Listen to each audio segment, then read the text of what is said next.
Highways operation Sindoor తర్వాత మనలో చాలామంది పాకిస్తాన్ని మొత్తం లేపేయాలి, పాక్ ఆక్యుపైడ్ కాశ్మీర్ మనం తీసేసుకోవాలి, బలూచిస్తాన్ మనం సపోర్ట్ ఇవ్వాలి, లైక్ ఇలా మాట్లాడుతూ ఉన్నారు. ఈ మూమెంట్లో చైనాకి సంబంధించేసి మనలో అరుణాచల్ ప్రదేశ్ సైడ్ కొంత ఆక్యుపై చేస్తుందని, అక్కడ హడావుడి చేస్తుందని చెప్పేసి వార్తలు రాగానే గణేష్ గోల్డ్ తాకట్టులో ఉన్న బంగారాన్ని విడిపించి కొనబడును. సంప్రదించండి 9966611144.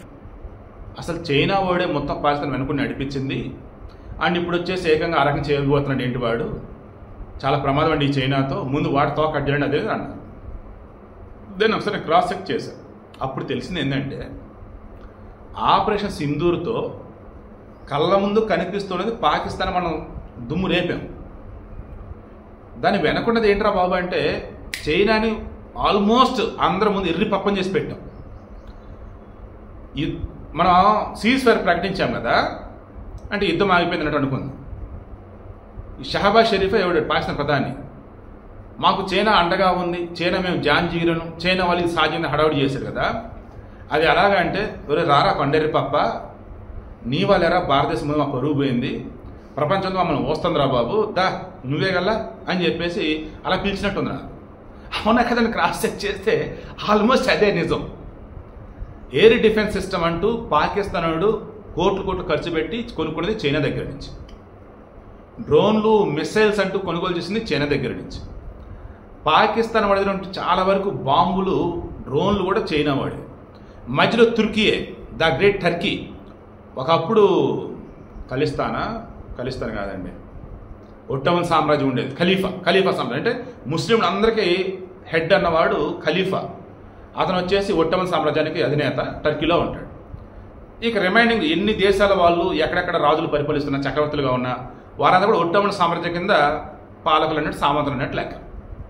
సో ఆ టర్కీ అలా ఫీల్ అయిపోయి నా ముస్లిం దేశం నా పాకిస్తాన్ యుద్ధం చేస్తుంది, నేను సాయం చేస్తున్నట్టు హడావుడి చేస్తూ వచ్చాడు. ఏమైంది, తుక్కు రేకొట్టారు. తుర్కీకి సంబంధించిన డ్రోన్లు ఏంటి, వాడి మెసేజ్ ఏంటి అయిపోయినవి మొత్తం. సో తుర్కీ ఏదంటే వదిలేద్దాం, వాడి ప్రపంచం ఊడి పెట్టించుకోడు వాడిని అసలు. బట్ చైనా వచ్చి అలా కాదుగా, అమెరికాతో పోటాపోటీగా ఉంది, రెండు అతిపెద్ద ఆర్థిక వ్యవస్థగా ఉంది. ఎక్కడ ప్రపంచంలో ఏ వస్తువుని చూడు ఒక నకిలీది ఉందరా అంటే చైనా వాడిది, ఒక ఒరిజినల్ది ఉన్నా దాని డిఫెక్ట్ ఉందంటే చైనా వాడిది.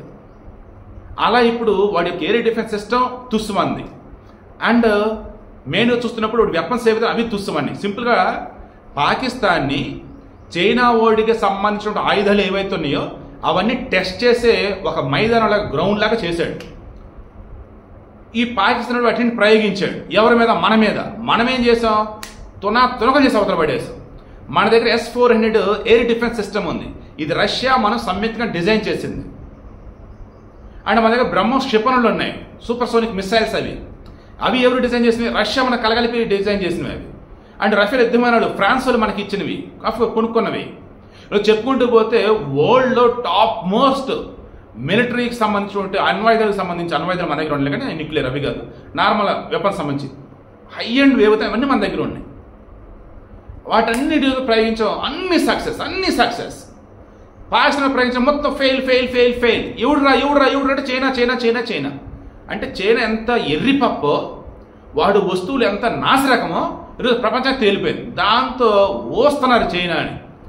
ఆల్రెడీ పాకిస్తాన్ ఎంత ఎర్రిపప్ప, వాడంత బిచ్చగాడు, వాడంత వేస్ట్ గాడు అనేది అర్థమైపోయింది అందరికీ.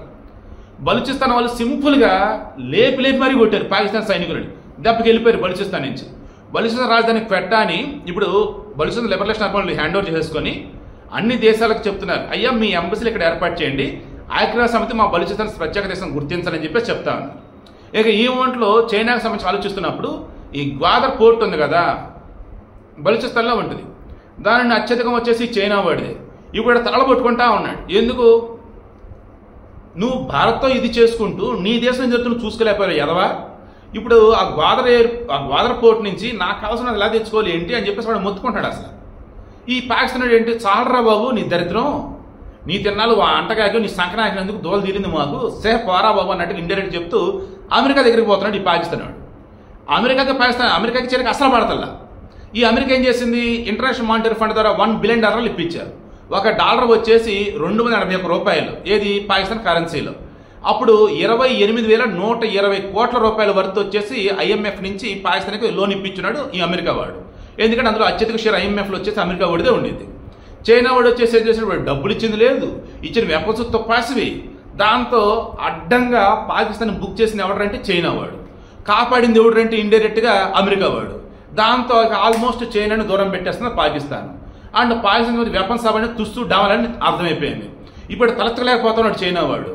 ఇప్పుడు మన దగ్గర ఉన్నటువంటి అత్యధిక ఆయుధాలు మొత్తం కూడా చైనాకు సంబంధించి ఏ వెపన్ అయినా సరే మన ముందు నిలవలేదని అర్థమైపోయింది. చైనా కూడా మనము తోకనక జాడిస్తే మనకు సపోర్ట్ ఇప్పుడు ఏకంగా రష్యా, అమెరికా, బ్రిటన్, ఫ్రాన్స్, ఓరి దేవుడ ప్రపంచంలో ఉన్నటువంటి దేశాలన్నీ కూడా మనతోనే ఉన్నాయి. ఎందుకంటే చైనా అంటే అందరికి కోపమే అనమాట. సో ఇప్పుడు చెప్పండి, పేరుకి ఆపరేషన్ సింధూరు, కానీ ఇక్కడ ఓవరాల్ లేపి అవతలేసింది పాకిస్తాన్ కనిపిస్తూ, కనిపించకుండా తుక్కు ర్యాక్ కొట్టింది చైనా అని. అవును కదా, మీరే క్రాస్ చెక్ చేయండి. నాకు తెలిసి ఈ ఫార్మాట్లో వీడియో నేను ఒక్కడనే ఇచ్చాను.